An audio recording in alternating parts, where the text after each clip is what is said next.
Welcome back to ESBR Boxing. Joined by Elliot today. We're discussing it's big news, whatever way you want to look at it. Jake Paul's dropped, I would say, a very strong hint to his next opponent. It's going to be it's the man, potentially the most viral man on the planet, certainly for the most majority of this year, Andrew Tate. Now, we're not going to get into discussing what you think of Andrew Tate. He's a very controversial, very polarizing figure, so we're not trying to get ourselves cancelled here. But it's whether you like it or not, it's massive fight news. Elliot, take it you've just seen it the same as I have the last sort of hour. What was your initial reaction to it? Yeah, it was an interesting one because I feel like we were always talking about who's Jake Paul going to fight next, what's he going to do. I'm one of these people who wants to see Jake Paul fight an active boxer. So from that sense, it's a bit disappointing. And I just think that it kind of says something that if he's going down this Andrew Tate route, that's the route he's going to continue to go down, and he might never fight a Tommy Fury or just someone who's a pro boxer, basically. We'll see. On the other hand, fair play to him. I can understand why I imagine he's got a good chance of beating Andrew Tate. I'm not aware of Andrew Tate's kind of credentials, to be honest, but it's a big fight, and I think that's what he's after. He's after the biggest fights possible that he has a good chance of winning in. Yeah, probably should have clarified that at the start. So Andrew Tate, if anyone doesn't know, is a former professional kickboxer. Now, he has won world titles in kickboxing. However, I'm not a massive fan of kickboxing, but I do know that if you think the world title situation in boxing is bad, kickboxing is 10 times worse. There's hundreds of organizations, governing bodies. And I've heard of a few of the big kickboxing organizations, and the world title Andrew Tate won was in certainly none of the ones I've heard of. I've not watched a great deal of his fights, just a few clips of him training, a couple of highlight reel knockouts. And he's obviously a professional fighter, a striker. He's going to have a degree of, competence with his hands. You mentioned it there. We do want to see Jake Paul fighting a boxer, but as you said, you can understand it. Like Andrew Tate's one of the most. Andrew Tate and Jake Paul are two of the most famous people on the planet. Period. Forget about fighters.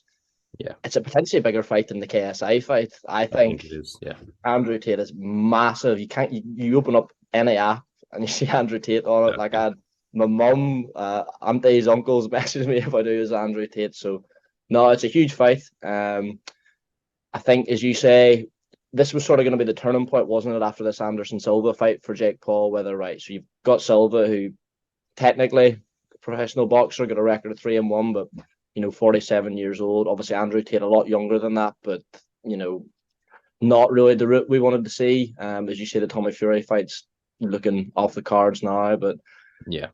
Let's say you're probably looking at a fight date of what would be. I know this fight's not confirmed. They've obviously just posted that face off, but you probably expect to see this first third of 2023. Would you say? I think so. I think Jake Paul fought what was it in October, I believe.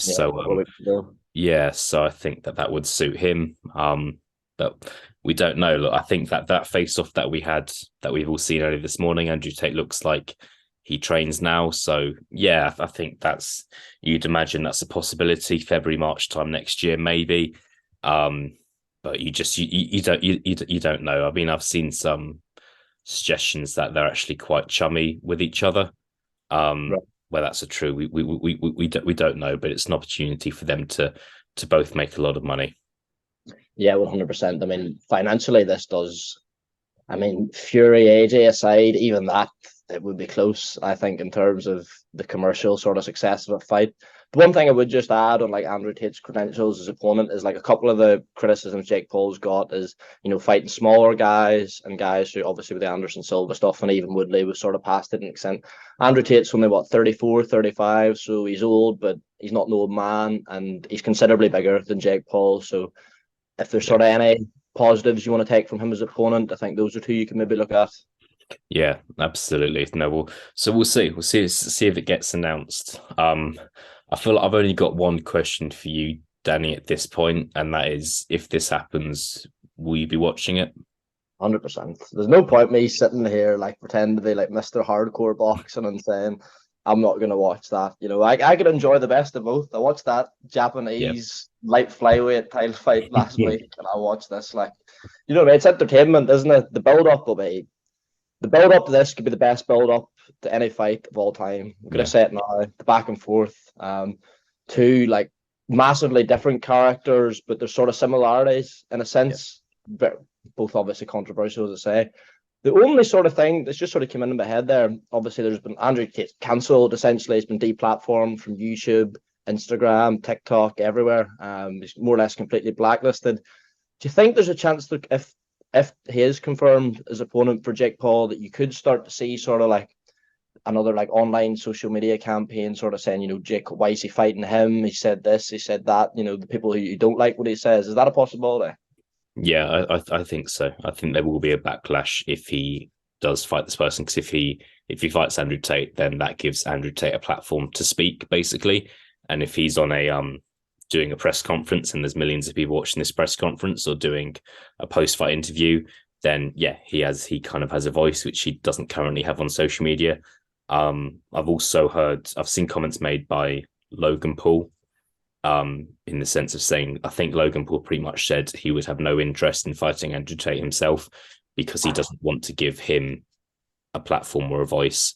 And he thinks that KSI, who he's obviously now friends with, shouldn't fight Andrew Tate either for that reason. And yeah, I can see their point. I think it's dangerous giving certain people voices. So we'll see. We'll see. It could be very controversial from lots of different angles. Yeah, it's a touchy subject. As I say, we're not going to get too deep into that in terms of like opinions on Andrew Tate. But I think obviously it's still very fresh news. There's no fight date. This could just be an attempt at both of them to gather a bit of clout. But people in social media are certainly taking it with a degree of seriousness. It's already gone completely viral, as you would expect. I don't think it's even been out an hour. So we'll see what happens. I think we'll wrap it up there. Elliot, thanks very much for coming on this afternoon. I know it's very fresh news, as I say, so just a quick sort of off the cuff reaction. If you enjoyed the video, leave a like, comment what you think. We've not spoke in too depth on what we think about Andrew Tate, but that doesn't mean you can't. So let us know, and obviously subscribe to the channel. So thanks, Elliot, and thanks very much for watching. Cheers, Danny. Thanks, mate.